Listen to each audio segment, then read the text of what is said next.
Well, hi, everyone, and welcome again to the Musical Innertube. I'm Don Rooney. And I'm John Timpane. You know, Don's had quite a career in radio and television, where he's been an on-air personality, a news anchor, and even a TV weatherman. And John has been a college professor. He's written several books, and he's been an editor and features writer at the Philadelphia Inquirer newspaper. We first teamed up for a radio show in college. On one show, we introduced a soothing musical interlude. But we stumbled, and it came out Musical Innertube. And that became the name for this podcast, where we talk with interesting people about their interesting lives, difference makers who've really made a difference. And today we're talking with Nancy Ryan Rodgers, and Nancy is an old friend of mine from radio who was in radio. What was it, Nancy? 30 years you were in radio? Oh my gosh, yeah. It's just so funny, like all of a sudden an old friend of mine. I'm like, oh my gosh, we have known each other for quite a while. Let's watch this. Not that we're old, we just have known each other for a long time. We have, yes. I worked at Bob 94.9 for 25 years, 26 years. So I think I probably knew you before that. Yeah. Yeah. I think we were working at stations together before that. And you spent a little time in, what was it, Ohio? Yes, Cleveland, I did. Yeah. It was, it was Columbus. Columbus, Ohio. Yeah. I grew up in the state capital of West Virginia, which was Charleston. Then I moved up to Harrisburg, and then out to Columbus, and then back to Harrisburg. So you were doing the state capital circuit. I absolutely was. And I have to say, West Virginia has the most beautiful dome as far as the Capitol building goes, but Harrisburg is my home. Let's talk about the situation you found yourself in last December, which is a situation a lot of people find themselves in right now, and that is suddenly without a job. What did you do when you found out that you were now unemployed? Well, I sure didn't see it coming. I think that was the hardest part. You know, sometimes you see it coming and sometimes you don't. And I was basically a budget cut, which I could not believe because 25 years, and I did really well with the radio station. And yes, I was devastated. But I think it was really, I'm taking a minute to even think exactly how that day went, because I got let go and it was on a Monday after the Thanksgiving holiday. And I remember I was supposed to be getting my hair cut.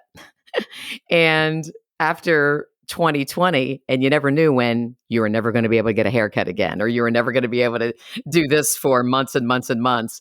So I went and got my haircut, and I just sat, and I just remember I was in a zone, and I didn't even say anything to the lady that cut my hair. It was just really, really odd. And then I came home and I told my family, and my daughter was home from college up at Penn State. And I just said, you're not going to believe this. I got let go today. I never got let go from a job in my life, ever.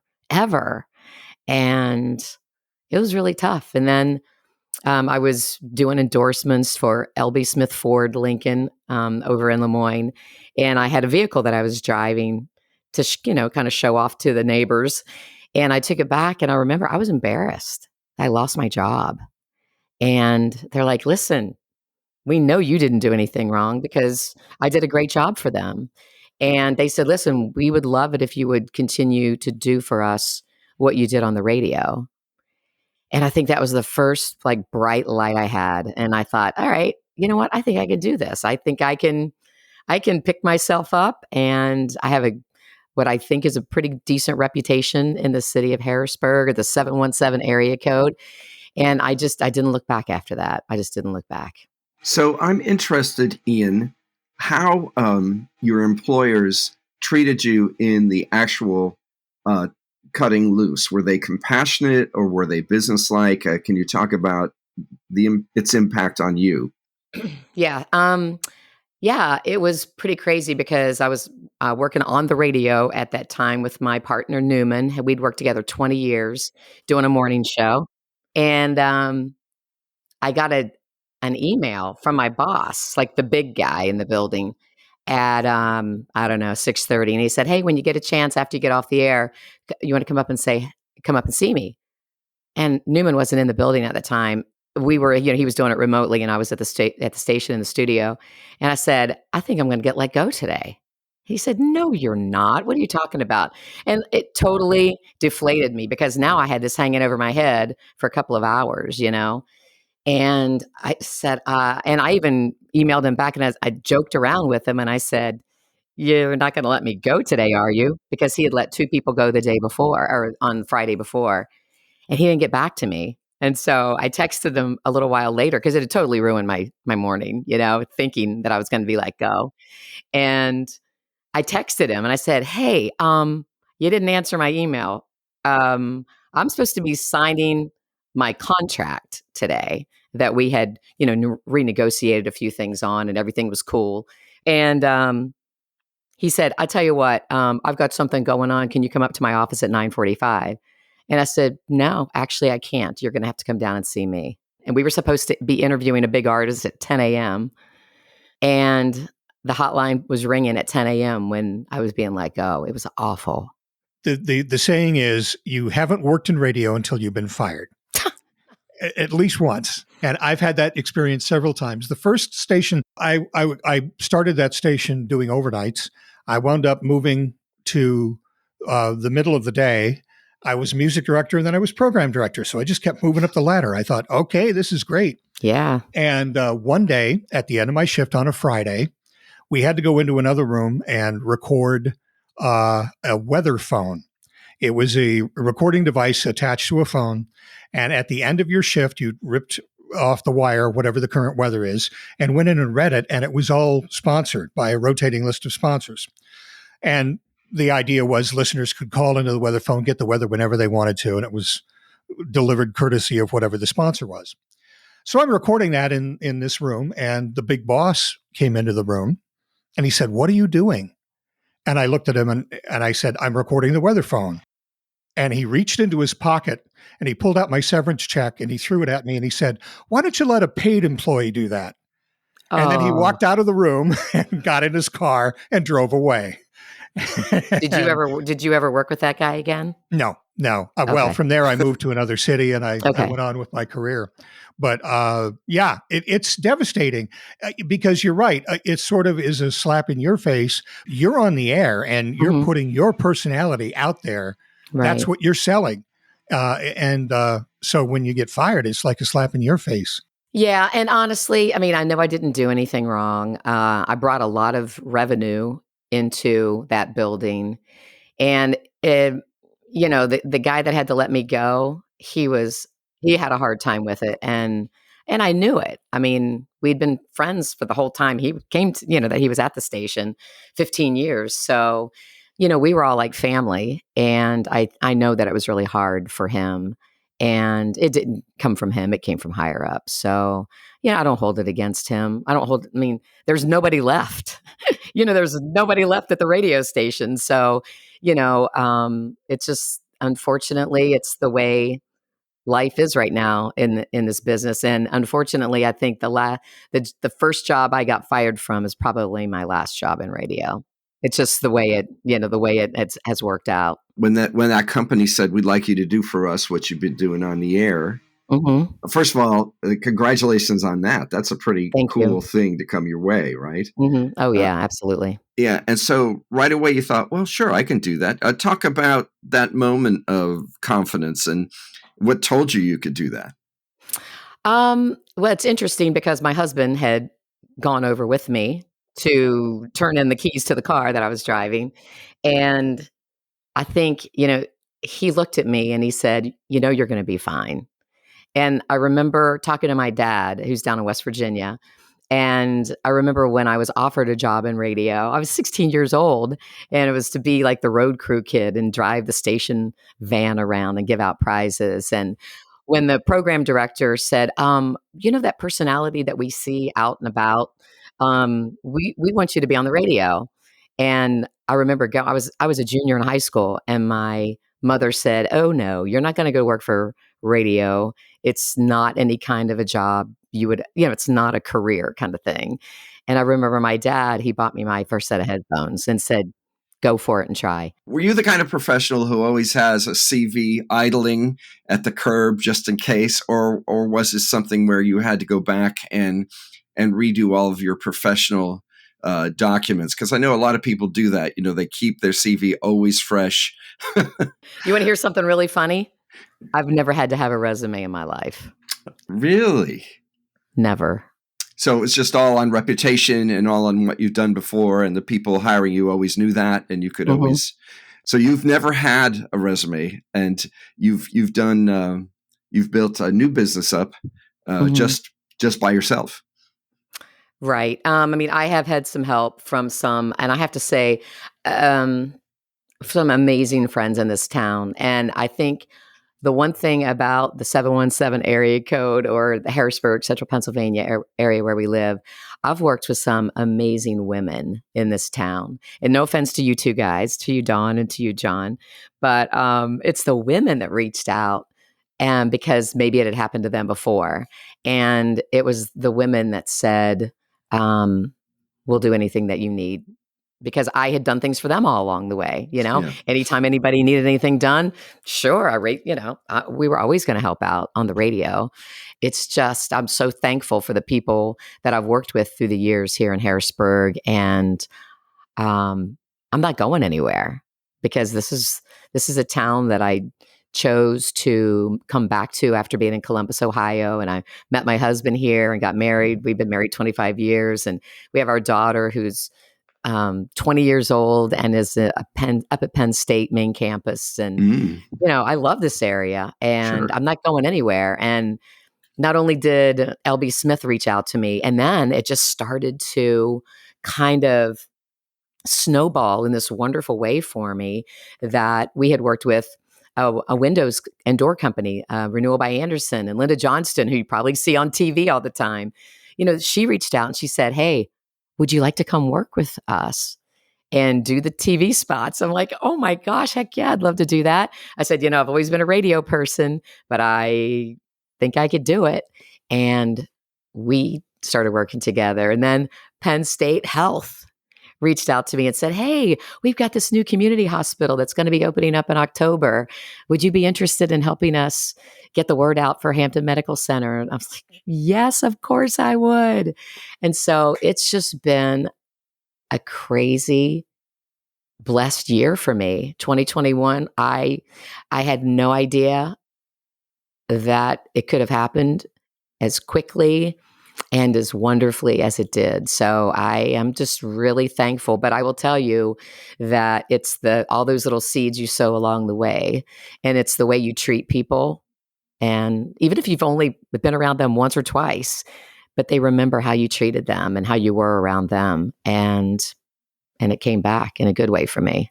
This changes my question, because my question was going to be, how did you actively run out and establish a new career for yourself? But it seems like everybody came to you.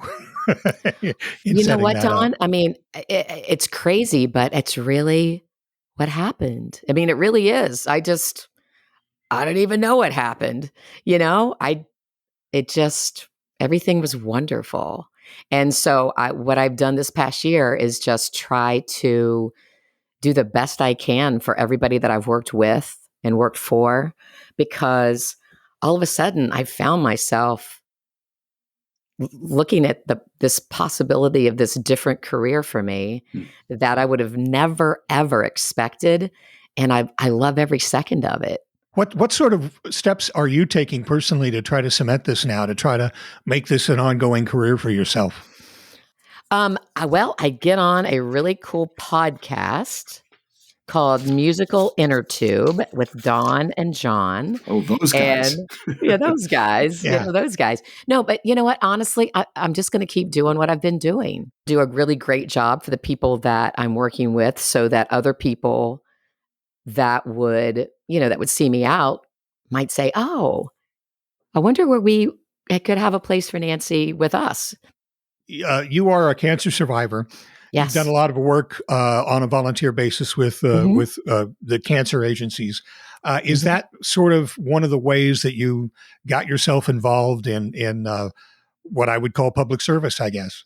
I worked with the Pennsylvania Family Support Alliance and did some training videos for them, and spent an entire day doing things that they'll use in-house to be able to train people. And it was kind of an out of body experience when I was doing it, because I'm reading a teleprompter and I'm walking through a school, and talking to people who are going to be able to help children, to help children that are abused. And I seriously thought I could really make a difference in doing things like this. And it was crazy. I mean, I don't know. The possibilities are endless. I don't think I would say no to anything that, you just know if it feels right. And in the time that I was at the radio station and the number of radiothons we did, and that it's a lot of hard work. It's a lot of hard work behind the scenes, but you're also putting yourself out there. And we raised over $4 million in the course of 20 years from people right here in town.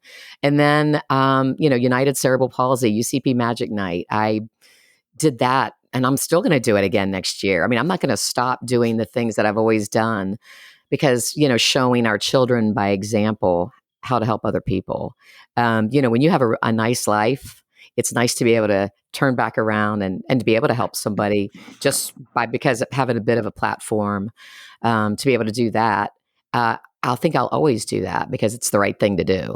You've now graduated from radio, which you can go pretty much incognito anywhere you want as long as you don't open your mouth. Right, exactly. But now your face is out there. I think something that I found, and I know Don Rooney dealt with this for a while when he was on TV as a weatherman, a meteorologist. Were you a meteorologist? No, just a weatherman. Well, don't say just a weatherman, but you told people about the weather, right? Exactly. Okay. Well, it's kind of self-taught. You couldn't go in there and not know enough about the weather. Exactly. So yeah. Okay. Yeah. So you were communicating with people every day, and it was I think TV a lot of times is very one-on-one. So, but you were out in public, and it really is. I can imagine for you, because so many people, they recognize you. And that's something that with social media and being on the radio in one town for 25 years, people get to know you because of events you've done. But once I was out on television, I got so many people. I was like, this is a dose of Don Rooney, what he dealt with, because people would say, Nancy Ryan. And sometimes we had masks on, and sometimes we didn't. And I'd look over and say, yes. Where do I know you from? And I'm like, I don't know. You could know me from the radio. You could know me from, or if they didn't know my name, they'd start snapping their fingers and they'd say, oh, where do I know you from? And I was not used to that. And I'm like, the hospital, the windows, I don't know. And they'd go, yes, that's it. And it was the highest compliment to me. It made my day. And I'm sure my husband was sick of it when I would come home and say, you're not going to believe it. There was a lady that said to me, a number of ladies during the month of October that said to me, hey, I just want you to know I got my mammogram scheduled, or I got my mammogram, because with Penn State Health, I was talking about that as well. And that means the world to me. You haven't lived until you've been in a supermarket and some lady follows you up and down the aisles and won't say anything to you until finally you turn around and say, can I help you? Yeah. Don't I know you? Oh my goodness. Yeah. So that happens, unfortunately. Well, you have to be careful where you go and what you say too, because you don't want to be caught in a devastating argument or yelling F-bombs in an office or something like that. Okay, now, Don, I wouldn't do that anyway. No, I would not do that anyway. That's the radio training. You keep your... Right, you keep your wits about yourself. Exactly, yeah. But, I also know that in the world that we're in now, where people, will get out their video camera, the camera and the phones, and video yeah. something, the phones, yes. I've always been a careful person anyway, but even more careful now, just because I wouldn't want to do anything that would embarrass my daughter or embarrass myself. I wouldn't want to do anything that, I don't know. I love what I do, and so I'm not going to do anything to mess it up. Yeah, let's talk about the nuts and bolts of what you're doing. You've gone from a contract and a steady income to now a situation where your income comes from a lot of different places and nothing's assured for tomorrow. So how does that feel? That's really scary. And I will say that's probably what it doesn't keep me up at night, but I find that I do worry about that. It doesn't matter if you do a great job for somebody, they may only need you for a little bit of time. So you just, I keep trying to figure out ways to make myself useful or viable to, who I'm working with. But I know things don't last forever. So I don't know. I mean, I guess I'm always kind of out there looking for the next thing, how I can help somebody else. I don't know. I don't know. I mean, I tell my daughter, she's like, "Well, so mom, what's your plan for 2022?" And I said, "I'm going to continue to hustle like I have been this entire past year." No matter whether you like it or not, it's probably going to be good for your brand to do it. Mhm. Yeah, no, thank you, John. I mean, I never really that's interesting you would even say that because it's so funny. I was never on LinkedIn because I didn't get it. I'm like, I'm why do I need LinkedIn? I'm in radio. I mean, nobody's going to take me seriously. You know what I mean? I'm on the radio. Right. Um, and then, my friend Lucy said, "Oh no, get on LinkedIn." Like January, I was on LinkedIn. She gave me a lot of homework of things I needed to do. And I found and the way I treat LinkedIn, yeah, it's professional. I mean, that's what it is. It's for professional people and business people, but they still also like to have fun. And if I go out and do something that's different and unique, I went to a dinner last week with a company called Vision Resources, which used to be the Tri-County chapter for the blind. And they did a dinner called An Evening in the Shadows. And you went to the dinner and you looked around, you said hello, had a glass of wine, everybody got there. And then they started calling your table. I was table number 12, my husband and I I think 4 other people at the table. And they put a blindfold on you. And then they sit you down and you're blindfolded. It's pitch dark the entire evening. And you're sitting there like a visually impaired person.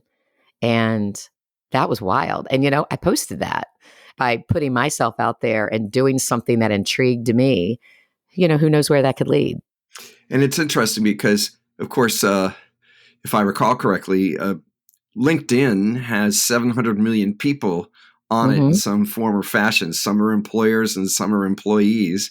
Right. And a lot of people use LinkedIn as a professional Facebook. That is to say, they'll post some of their activities, especially the ones that have to do with the jobs they'd like to get or like to keep getting. Right. And so it becomes almost like a ready portfolio. If somebody wants to see, well, what is this person up to? What are they doing? It's there for them, and I think as your friend probably tutored you, your profile is ultra important and it's got to look Absolutely. great. And I'm sure you spent a lot of work probably making a nice profile, didn't you, Nancy? Well, she actually helped me. Yeah, Lucy helped me. I had a picture that I liked that I had taken a couple of years before, and I thought, okay, that'll look nice. And then you start just filling in. And then I think, yeah, you have your profile there, but I think, and what you said, that professional Facebook, John, Yes. that's exactly how I was describing it to a friend of mine just a couple of weeks ago. She's like, "Oh, I've not really been on LinkedIn in forever." And I said, "Oh my gosh, let me show you." Because it actually is a really fun, positive place to be. I really enjoy LinkedIn. It's very different. I suppose at this point, the point should be made that if you're going to get yourself back in the workforce, you got to work at it. You got to get out there and constantly be on the prowl, so to speak. I have to tell you guys, I was going to tell you this at the beginning about when I lost my job. My dad's down in West Virginia, and he's the one that gave me my first set of headphones and told me to go for it in radio. And the one thing that I was devastated to tell my dad I lost my job. And he looked at me like square in the eye and he just said, "Girl, you have always been so lucky and you've worked so hard." He said, "I have no doubt you'll be fine." And I remember when he said that to me, I'm like, "I know, Dad, but luck isn't going to get it." Like luck doesn't pay the bills. But what he said was, yes, I might get lucky, but when I do get lucky and I walk through that door and go work for somebody or work with them, I do a heck of a job, We're all still people, and it doesn't matter what your job is. If you make people feel good about themselves, I'm going to feel good about myself, and they're going to have a good feeling about me, so that when, nobody's going to say, "Wow, she's such a jerk." I would feel awful if I was a jerk to anybody. We may not see each other except once or twice or 5 or 10 times, or work together here and there like Dawn and I have before. But I've always liked Dawn. And if I ran into you, Dawn, I always have good feelings about you, because when we were around each other, you were nice to me. We were good coworkers. And there were people that I ran into after I finished my time on the television. I went to work for the state Senate of Pennsylvania, doing video and audio for the senators. And I would walk. I was downtown. That's where the Capitol building was. And I would walk downtown on a street to get to a restaurant to go to lunch or something. I was stopped by somebody that I didn't know, that I didn't recognize. And that person said, "Don Rooney, yeah, I was an intern at the TV station, and you took all the time in the world to tell me what to do." And they were just so grateful for it. One of the guys was in law school. He had gone on to law school, and he was studying to be a lawyer. So, and it just occurred to me when these people, because I didn't recognize them, and I felt really bad about that. But I was happy that when they came to me, they didn't say, "You stupid jerk, I hated your guts." Oh my, no one did say that about you. Instead, they said, "Thanks for your help." Well, John says it all the time, but that's different. We obviously tell each other that daily. Yeah, exactly. But it was just very gratifying to me that these people had a good experience and were able to use that to, further themselves in life. And you're right, you don't really have an idea when you're doing it that you're affecting people that way.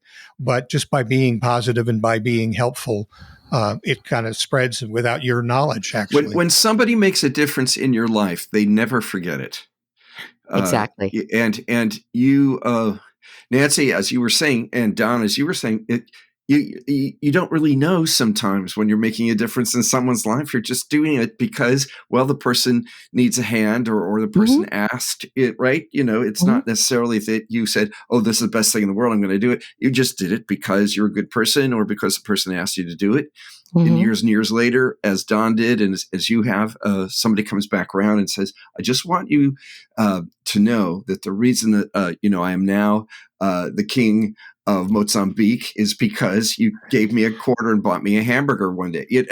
But you just never know when that's what you're doing for someone. No, that's absolutely right. And sometimes just when you smile at somebody else, you just don't know what kind of day they're having. And if you can be that one person that smiled at them when they were having a not a good day, that's huge. Yes. And you may never even know that. Yeah. And I think in reference to your earlier statement, what your dad told you, I think people make their own luck. I think you can be lucky, but I think the groundwork for luck is laid by what you've done: hard work, and approachability, and just good sense. I think those sort of things, if you just keep doing them, the luck is there. Simon agrees. Simon, really? Simon? Yes. Simon, come here. Nope, I just let him off my lap for one moment. I'm sorry, guys. It's okay. That's okay. It's a little too. Come here. I feel John's pain because I know how I get. Well, Nancy, thanks a lot for being with us today and shining the light on what happens when somebody gets thrown out in the world the way you were.